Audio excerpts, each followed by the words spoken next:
श्री कृष्णा। आज की इस वीडियो में जानिए लड्डू गोपाल जी की सेवा की पूरी विधि और साथ ही जानिए लड्डू गोपाल जी की पूजा कैसे करें। लड्डू गोपाल जी भगवान के बाल स्वरूप हैं। लड्डू गोपाल जी का घर में विराजमान होना बहुत ही शुभकारी होता है, पर इनकी सेवा भी सरल नहीं। तो आज आप जानेंगे भगवान के बाल स्वरूप की सेवा आराधना की संपूर्ण विधि। लड्डू गोपाल जी कितना प्यारा और कितना नटखट नाम लगता है, सुनते ही मुख पर मुस्कान आ जाए। यह तो वह रहस्य है जिसके कारण भगवान श्री कृष्ण के भक्त उनके बाल स्वरूप लड्डू गोपाल को अपने घर में विराजमान कराते हैं। श्री कृष्ण जी के भक्त और उनकी भक्ति की विधि सबसे निराली है। स्वयं ब्रह्मा जी इस रहस्य को अब तक समझ नहीं पाए हैं। उन्होंने श्री कृष्ण के इतने स्वरूपों के दर्शन किए हैं जिसके वर्णन में करोड़ों वर्ष लगेंगे। यह मनगढ़ंत बात नहीं, ऐसा ब्रह्मा जी ने स्वयं बताया है। यह प्रश्न उपनिषद में आता है। भगवान श्री कृष्ण को किस किस रूप में भजा जा सकता है, यह प्रश्न ऋषियों ने ब्रह्मा जी के सामने रखा था। भगवान को कोई बालक रूप में, कोई संगी साथी के रूप में, तो कोई मित्र सखा, तो कोई प्रेमी रूप में भजता है। यह बात ऋषियों को परेशान करती थी। उन्हें शंका हुई कि यदि श्री कृष्ण स्वयं नारायण हैं, तो इस प्रकार की आराधना तो उनका निरादर है। ऋषियों ने अपनी चिंता ब्रह्मा जी के सामने रखी थी। ब्रह्मा जी ने बहुत सुंदर उत्तर दिया था। उन्होंने भगवान श्री कृष्ण को भजने पूजने के संबंध में जो सुंदर बातें बताई हैं, वे सब प्रश्न उपनिषद में आती हैं। भगवान के बाल स्वरूप यानी लड्डू गोपाल जी की भी पूजा की जाती है। लड्डू गोपाल जी की पूजा संतान सुख, संतान के उत्तम भविष्य, घर में सुख शांति, धन धान्य की कामना से की जाती है। इसमें भाव सेवा ऐसा होता है कि लड्डू गोपाल जी, अब यह घर मेरा नहीं है, आपका है। आप ही इसके स्वामी हैं, इसके पालक, इसके रक्षक, सब कुछ हैं। जो होगा वह सब आपके आशीर्वाद से होगा। जो प्राप्त होगा वह आपका प्रसाद होगा। मैं अपने कर्म वैसे ही रखूंगा या रखूंगी जो कर्म शास्त्र सम्मत है। इसके आगे सब आपके हाथ में है। प्रभु आप ही पालनहार और आप ही खेवनहार हैं। भाव का नाम ही भगवान है। मन चंगा तो कटौती में गंगा।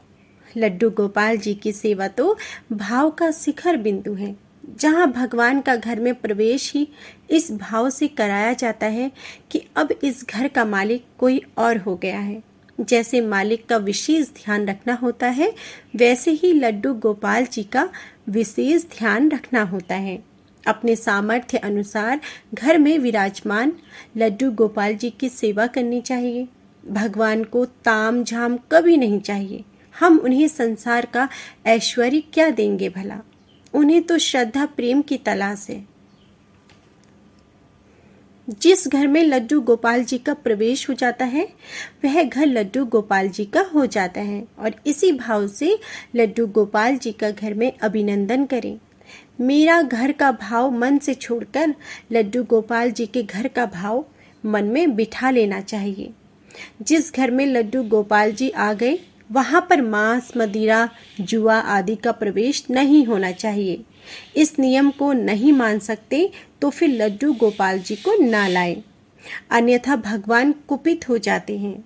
एक बात अक्सर आती है कि क्या घर में एक से अधिक लड्डू गोपाल जी हो सकते हैं? वैसे तो इस विषय पर प्रामाणिक रूप से क्या कहा जा सकता है, पर भाव से देखें तो एक ही रखें। घर का स्वामी एक ही हो।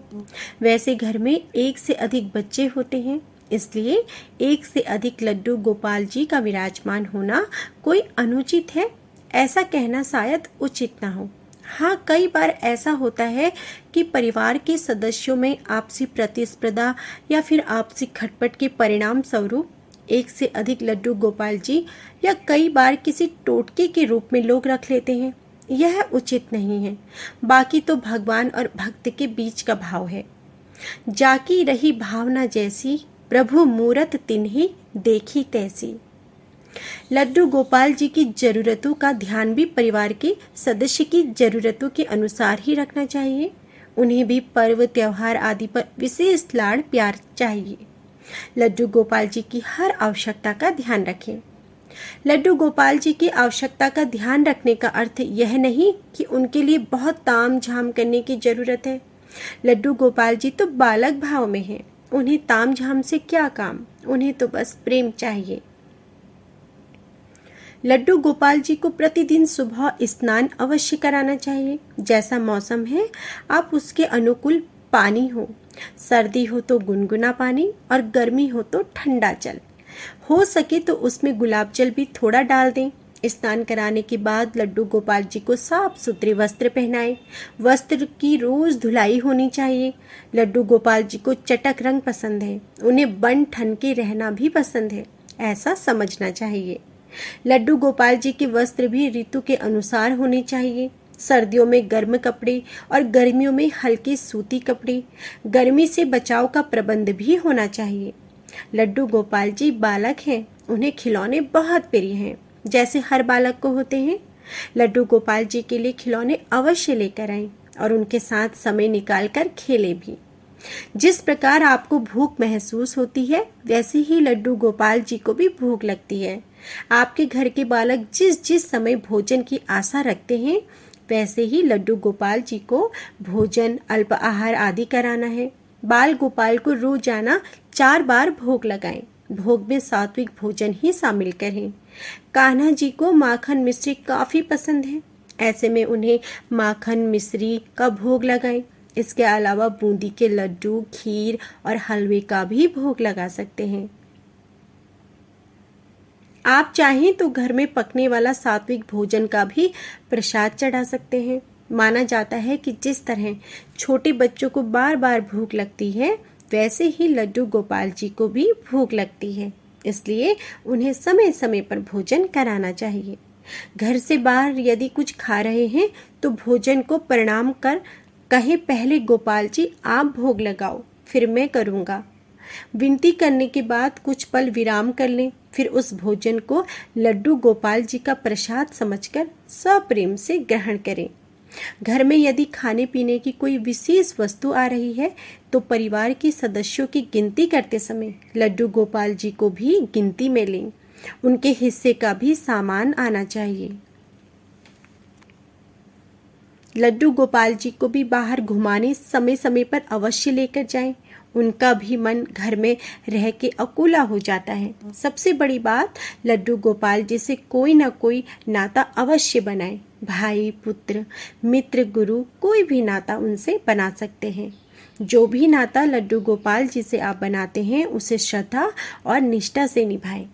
अपने लड्डू गोपाल जी को कोई प्यारा सा पुकार का नाम अवश्य दें। उन्हें स्नान कराते समय, वस्त्र पहनाते समय, खिलौने आदि भेंट करते समय या फिर घुमाने ले जाते समय इस नाम से प्रेम के साथ पुकारें, बिल्कुल अपने घर के सदस्य की तरह।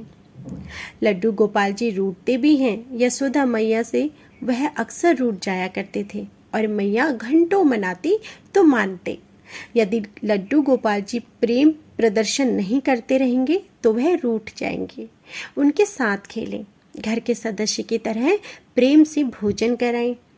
पहले लड्डू गोपाल को भोजन कराएं, जल आदि दें। उन्हें संतुष्ट करने के बाद ही स्वयं भोजन ग्रहण करें। रोज रात में लड्डू गोपाल जी को शयन अवश्य कराएं। जैसे छोटे बालक को प्रेम से सुलाना पड़ता है, उसी प्रकार से उनको भी सुलाएं। उन्हें थपकी दें, लोरी सुनाएं, कहानियाँ सुनाएं। जैसे आपके बच्चों को भाता है, वही प्रेम लड्डू गोपाल जी के लिए चाहिए। प्रतिदिन सुबह लड्डू गोपाल जी के प्रेम से पुकार कर जगाएं। उनके नाम से पुकार सकते हैं। लड्डू गोपाल जी का भी जन्मदिन मनाना चाहिए। वैसे तो जन्माष्टमी को संसार भर में लड्डू गोपाल जी का जन्मदिन धूमधाम से मनाया जाता है, फिर भी जिस तिथि को आपने अपने घर में उन्हें प्रवेश कराया है, वह दिन उनका जन्मदिन हुआ। जन्माष्टमी के अलावा उस दिन भी जन्मदिन आप मनाना चाहिए। धूमधाम से घर को सजाकर, बच्चों को घर बुलाकर उनके साथ लड्डू गोपाल जी का जन्मदिन मनाएं। लड्डू गोपाल जी के लिए खिलौने लाएं, बच्चों को रिटर्न गिफ्ट जरूर दें। बाल गोपाल घर के सबसे छोटे सदस्य माने जाते हैं। बाल गोपाल का होना मतलब किसी नन्हे बालक को घर में रखना है, इसलिए उनका ख्याल भी आपको ठीक वैसा ही रखना होगा जैसे घर के छोटे बच्चे का रखा जाता है। इसलिए घर में बाल गोपाल को कभी अकेला ना छोड़ें। अगर आप लंबे समय के लिए कहीं जा रहे हैं तो उन्हें साथ लेकर जाएं।